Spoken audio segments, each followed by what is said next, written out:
রাজধানীর বিজয়নগর ডাকাত আসনের স্বতন্ত্র প্রার্থী ও ইনকিলার মঞ্চের মুখপাত্র ওসমান হাদির উপর হামলার ঘটনায় হামলাকারীদের শনাক্ত করেছে পুলিশ।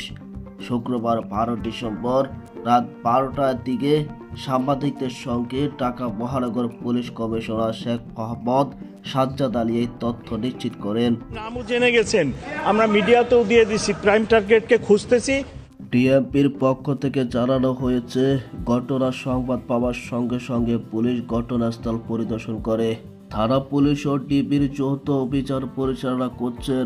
সন্দেহজনক ব্যক্তি ও বিভিন্ন স্থানে তল্লাশির অভিযান অব্যাহত।